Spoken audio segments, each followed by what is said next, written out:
Perfect.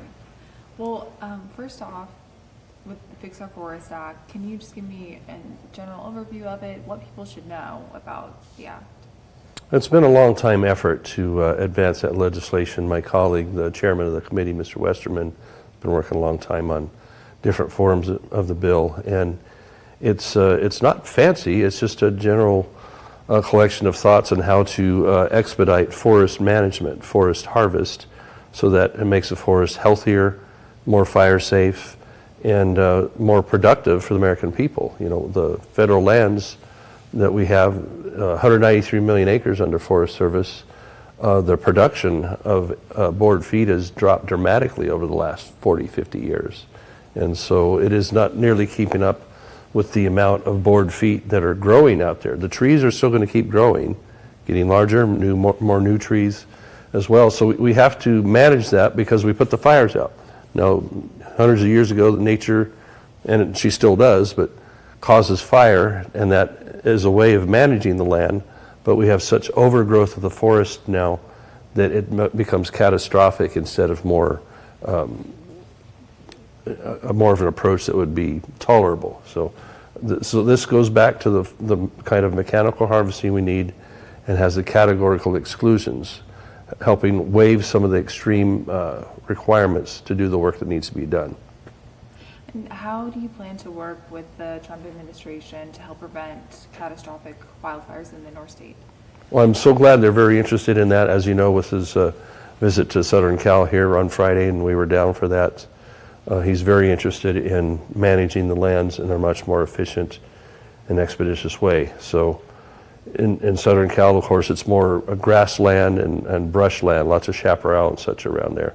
And so we're not applying directly forestry to that, but the concept of managing the land, whether it's going to be prescribed burns or removing the brush in SoCal up here, that applies to our forests. And so I know that he's going to be very engaged and supportive of that. And so if we can get this bill to his desk, I'm sure the president's going to sign that. But he's going to be working more through his Secretaries of Interior, Secretary of Ag, to make our forests be a lot more dynamic and get a lot more of the work done. And so it's been just an internal battle with the environmental groups that don't want anything to happen, and this is the result we get. Is there anything else about the bill that I didn't ask? Anything else you'd like to add? We have provisions that I've carried myself in the bill on the roadside maintenance of providing a buffer along highways. That's a bill I have. And also in the bill, we have more work to be done around power lines, because trees that grow near power lines frequently can put off branches and such in high wind. That's why we have to shut the power off around here sometimes, when there's a concern that high winds are going to cause trees or branches to blow into power lines and cause outages and fire themselves. So widening that gap between the trees and the power lines that run through our areas as they bring electricity from hydro dams or wherever, it's important that we have the proper buffer around those. So that's a provision that's in there as well that I'm glad I got in. In general, the president is very interested in getting water back working for people in the state. You know, Shasta Dam right here in our backyard. Part of it I brought up at the meeting is that the lake is not filling. Right now it's going down. And we're at the end of January here.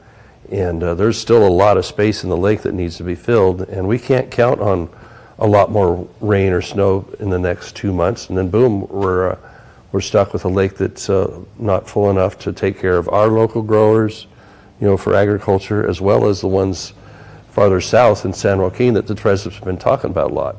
So his efforts are to seek continuing the effort on raising Shasta Dam, and that'll be 600,000 more acre feet, and having the water, instead of just flowing out to the delta where it's not doing any good for the delta smelt or other environmental purposes, it's taking so much more water is flowing there than would ever be needed for that.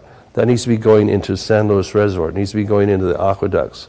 The water that we're getting in Lake Shasta, Lake Oroville, Folsom Lake, we need to be keeping it in there and not having it get away and going out to the delta for no reason. So his orders are on that executive order. They buttress that thought that we need the water to get to these reservoirs and get to the fields. And as we saw in Pacific Palisades, that empty reservoir they had If that could be tied back into Aqueduct 2 through the stair-step process of their water system there, and that water would be available to them, for example, and that's what the President's talking about, then it would have helped them. It would have helped them tremendously in the fire situation to have, 2 or 3 days at least of water supply there that they didn't have. So it's all about really trying to put our water back to work for us in the state to help the people, help agriculture, and it even helps environmental causes when it can be stored and kept instead of lost. And if anyone has concerns moving water down south with salmon populations or communities, do you have any response to that? A salmon situation? Yeah, to salmon, I believe Save California Salmon had a response to it over salmon population or impacts on that on communities. Well, see, a lot of the water we're talking about isn't going to influence salmon when it's just flowing out the delta through at the last phase of our water system. That water could be pushed back into a useful place in another reservoir or farther south. We wouldn't miss it here. The salmon wouldn't miss it, as most of the salmon population is up here. So now the environmental groups are always going to find a way to try and put a stop to further people use of water, the hydroelectric supply that we need and has been taken away. So it's not a big concern in that sense. And then the thought that Southern California is going to get all the water. We have very strong water rights that were put in place in previous legislation that I helped do to make sure that we have the first choice, the first right of refusal on water here for our districts and our people's needs. And they're strong, and they're, by and large, are going to be held to. Now, we had a really bad one about 2 or 3 years ago where local districts all the way down the Sacramento River, right here in Shasta with ACID, had 82% of their water taken away, and it could have been a higher allocation. And so we have to prevent that by allowing the lakes to get full and not having just environmental purpose say, well, we need to take a lot more of the water, because it's getting to where the way Shasta Dam is operated that more water has to stay in there longer all year round for salmon, and less can be used by people or hydroelectric power. So it means just a small area of the lake can actually be used for human purposes, whether it's growing food, making electricity, or for people's homes and businesses. And so I think what the President is looking at is that, no, that ratio has gotten out of whack, and we need to revamp that, because it hasn't really proven dynamic in helping salmon populations either. When it all boils down to they're trying to make the river 1 degree colder in the fall by keeping the water in the lake all year round instead of letting people use it, that's a pretty flawed thought. I'm really pleased at the effort so far for the 300,000 or so missing children around the country, that they've turned up 70 to 80,000 of them in this process, and that's a godsend in that knowing that their status, that hopefully they'll be safe from here from this point on. You're seeing that other countries are, after a little proper pressure is applied, are willing to take their citizens back that have come here illegally.